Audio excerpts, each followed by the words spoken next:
বিএনপির গুলশান কার্যালয়ে দলের চেয়ারম্যান তারেক রহমানের সাথে আজও দেখা করবেন বিভিন্ন দেশের কূটনীতিকরা এবং সেই খবর নিয়ে যুক্ত হচ্ছেন সহকর্মী সবুজ মাহমুদ। সবুজ, এর আগে বলছিলেন ডেনমার্ক এবং সুইডেনের রাষ্ট্রদূতরা তারেক রহমানের সাথে বৈঠক করছেন, সেই বৈঠক এখনো চলছে কিনা বা শেষ হয়ে থাকলেও কোনো তথ্য পেয়েছেন কিনা বৈঠকের, এবং আর কোনো দেশের কূটনীতিক আসবেন কিনা তারেক রহমানের সাথে দেখা করতে? তানিয়া, একটু আগে রাশিয়ার রাষ্ট্রদূত প্রবেশ করেছেন জনাব তারেক রহমানের সাথে বৈঠক করতে বিএনপির কার্যালয়ে, এবং এর আগে আপনি যেমনটা বলছিলেন যে সুইডেন এবং যে ডেনমার্কের যে রাষ্ট্রদূতরা এসেছিলেন তার সাথে কিন্তু নরওয়ের যে নর্ডিক অঞ্চলের যে দেশটি আছে নরওয়ে, সেই নরওয়ের রাষ্ট্রদূতরা এখানে সৌজন্য সাক্ষাৎ করে গিয়েছেন।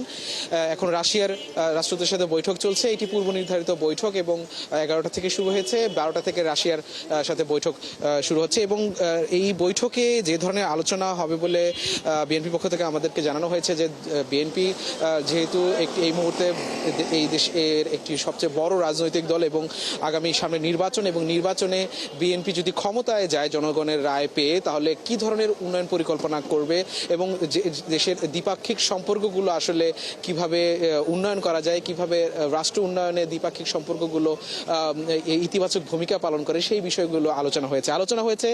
বিএনপির ইতিমধ্যে ঘোষিত যে 31 দফা, সেই 31 দফায় বিএনপি কিভাবে বাস্তবায়ন পরিকল্পনা করেছে এবং সেই বিষয়গুলো নিয়ে আলোচনা হয়েছে।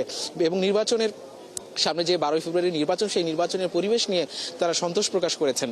গতকালকে বিএনপির যুগ্ম মহাসচিব জনাব হুমায়ুন কবির আমাদেরকে জানিয়েছেন যে যেই বিষয়গুলো কথা হয়েছে সেই বিষয়গুলো খুব ইতিবাচকভাবে ভূমিকা রাখবে এবং এগুলো আসলে পরবর্তীতে বিএনপি রাষ্ট্রচিন্তা এবং উন্নয়ন পরিকল্পনা, এই বিষয়গুলো নিয়ে বিদেশি যে কূটনৈতিক আছে তাদের সাথে ইতিবাচকভাবে কথা হয়েছে। এবং আরও একটি গুরুত্বপূর্ণ বিষয় নিয়ে কথা হয়েছে, সেটি হচ্ছে বাংলাদেশের যে চলমান রোহিঙ্গা সংকট, সেই রোহিঙ্গা সংকট সমাধানে বিএনপির যে পরিকল্পনা কি এবং সেগুলো আসলে কিভাবে সমাধান হবে, সেই বিষয়গুলো আলোচনা হচ্ছে। তো এখন রাশিয়ার সাথে আলোচনা হচ্ছে, এরপরে জনাব তারেক রহমানের পরবর্তী কার্যক্রম রয়েছে।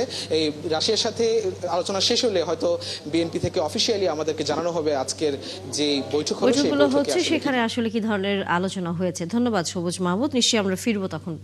দর্শক, আমাদের সহকর্মী সবুজ মাহমুদ ছিলেন আমাদের সাথে এতক্ষণ।